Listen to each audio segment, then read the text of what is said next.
చీమలు దూరని చిట్టడవిలో తిమ్మరాజు అనే జిత్తులమారి నక్క ఉండేది. అసలు కష్టపడకుండా మిగతా జంతువులను మోసం చేస్తూ కాలం గడిపేది. దాని మోసాన్ని గ్రహించిన మిగతా జంతువులు దానికి ఆహారం దక్కకుండా చేశాయి.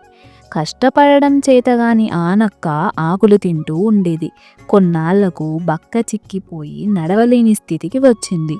ఒకరోజు ఆ మార్గంలో వెళ్తున్న పిల్లికి బక్క చిక్కిన నక్క కనిపించింది. అదేంటి నక్క బావా, ఇలా చిక్కిపోయావని అడిగింది. తన కష్టాన్ని చెప్పుకుంది నక్క. ఈ దగ్గరలో ఒక విందు ఉంది, నేను వెళ్తున్నాను, నువ్వు వస్తే ఎవరి కంట పడకుండా కడుపు నిండా తిని వద్దామని సలహా ఇచ్చింది.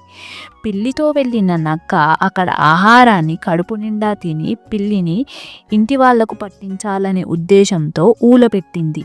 ఇంతలో ఇంటి వాళ్ళు వచ్చి పిల్లిని నక్కని బంధించారు. వారి నుంచి ఎలాగోలా తప్పించుకున్న పిల్లి ప్రాణాలతో బయటపడింది. పుష్టిగా తిన్న నక్క పరుగు పెట్టలేక వారి చేతిలో చావు దెబ్బలు తిన్నది. నీతి: మంచివారికి చెడు తలపెట్టాలని చూస్తే మనకే చెడు జరుగుతుంది.